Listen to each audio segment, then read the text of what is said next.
1 de la tarde con 20 minutos. Pues tal como lo anunciamos, vamos a tener una charla verdaderamente interesante con un joven brillante, porque ese es el término y ahorita van ustedes a percatarse por qué decimos que es un joven brillante, Daniel Azuara. Daniel, muy buenas tardes, gracias. Licenciado, muy buenas tardes. Por aceptar la invitación para que asistas a este noticiero En Vivo Veracruz. Tú recibiste el Premio Estatal de la Juventud en la modalidad especial del Poder Judicial. Platícanos en qué consiste este premio. Claro, el gobierno del estado de Veracruz hace el reconocimiento a jóvenes que han destacado en ciertas labores, en deportes, en artes, y esta ocasión se abre en 3 categorías especiales: la del Poder Judicial, la del Poder Legislativo y la del Poder Ejecutivo. Fui acreedor inmerecidamente a la categoría especial del Poder Judicial por algunas cuestiones de derechos humanos y derecho internacional humanitario que hemos venido manejando hace aproximadamente 3 años, y pues bueno, el gobierno del estado tuvo a bien otorgármelo. Excelente. Pero también has presentado iniciativas. Claro, he colaborado en el Senado de la República, en la Cámara de Diputados y en la legislatura local. En diciembre pasado se aprobaron 4 iniciativas que presenté como estudiante para reformar el Código de Justicia Militar, el Código Militar de Procedimientos Penales, el Código Penal Federal y la Ley para conservar la neutralidad en el país. Pues las figuras jurídicas que ahí estaban ya son pues atípicas y violan tratados internacionales que México ratificó desde 1909. ¿Estudiante de? La licenciatura en Derecho por la Universidad Veracruzana. Muy bien. ¿Y qué nos dices del fuero militar? El fuero militar ha sido muy viciado por las personas que no lo conocen. El fuero no debe ser entendido como un privilegio, porque realmente no lo es para las Fuerzas Armadas. Debe ser entendido como una jurisdicción especializada, más no especial, por eso estaría contraviniendo el artículo 14 constitucional. El fuero militar es una jurisdicción especializada para los militares, es decir, donde se van a sancionar faltas disciplinares que están entendidas en un Código de Justicia Militar, en las leyes orgánicas, etcétera, de la Defensa y de la Secretaría de Marina. Actualmente ya hay mucha jurisprudencia, tanto a nivel interamericano como a nivel de la Suprema Corte de Justicia, para acotar este fuero. De hecho, en próximos días se va a estar resolviendo un tema sobre un militar que robó drogas, y van a ver si lo juzgan en el fuero militar o en el fuero civil. En cualquiera que los juzgue, el militar, una vez vinculado a proceso, se le quita 50% de su haber, es decir, de su sueldo, como lo conocemos, y una vez sentenciado, pues se le da de baja, se le quita el 25% restante y se le queda ahí una parte pues para poder subsistir para su familia, pero se le va a dar de baja del ejército. Es decir, no es un privilegio, y hoy le compete, tras la reforma constitucional del 2011, pues a las autoridades civiles conocer de estos casos, mismo como lo señala el 13 constitucional, uno de los únicos artículos que no ha sido reformado desde su vigencia del 17. Claro, de modo que todo este asunto de declaraciones, a veces muy fuertes pero sin sustento, se echarían abajo con esta explicación y quedarían en un contexto meramente en el ámbito electoral. Lo que se dice, pues, de que el otorgarles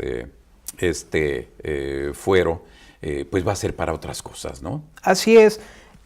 A ver, el fuero militar viene desde la ley de Benito Juárez, ¿no? La ley Juárez, mejor conocida, donde se quitan los fueros eclesiásticos, pero se mantiene el fuero militar.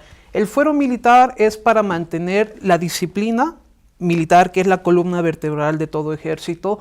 Es lamentable que se ocupe al ejército en cuestiones políticas, pues es una institución que ha venido salvaguardando las instituciones del Estado, y que, bueno, como política de Estado tiene una política de gobierno, pero no es correcto que se merme la labor de las Fuerzas Armadas nobles. Lo digo así porque he tenido la oportunidad de estar con ellos en diversos cursos de tú por tú, es decir, claro, enseñándole derechos humanos, derecho internacional humanitario, y créame que la mayoría de ellos, sí ha habido señalamientos, porque lo ha habido, sería irrisorio decir que no lo hay, pero no se puede juzgar a una institución de más de 250,000 hombres con actos de 19 o 20 personas. Pero eso sí, tienen que ser castigados conforme a la legislación penal vigente hoy en día. Y así nos los marcan los tratados internacionales.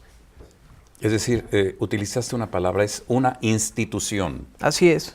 Así es una institución que tiene su formación mucho antes de la Constitución del 17, las crean como Fuerzas Armadas Permanentes.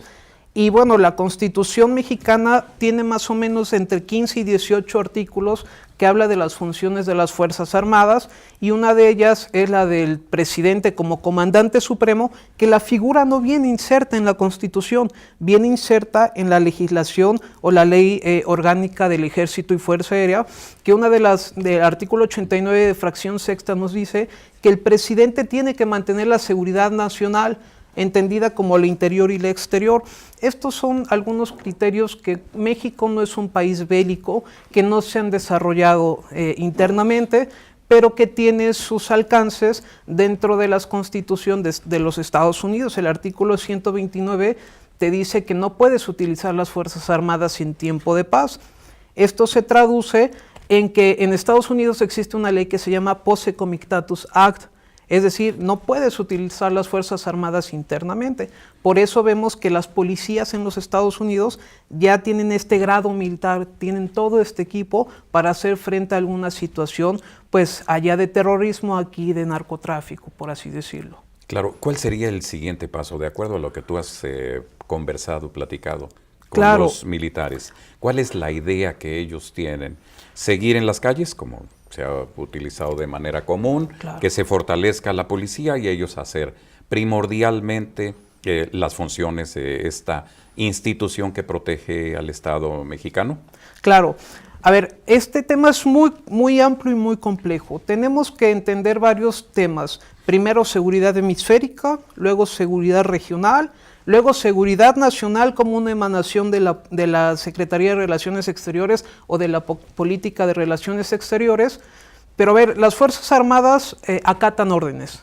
No es que quieran o no, es que acatan una orden. Muchos de ellos dicen que se está transformando su esencia como ejército a pasar a labores de seguridad ciudadana, que hoy sería el término más correcto que el de seguridad pública, que está inserto Seguridad en la ciudadana. Seguridad pública tiene que ver, el Estado da todas las herramientas para proteger. La seguridad ciudadana, de acuerdo a las Naciones Unidas, ya es un complemento entre ciudadano y labor del Estado. Es decir, vamos a hacer esta coacción, vamos a estar los dos complementando las acciones de seguridad ciudadana.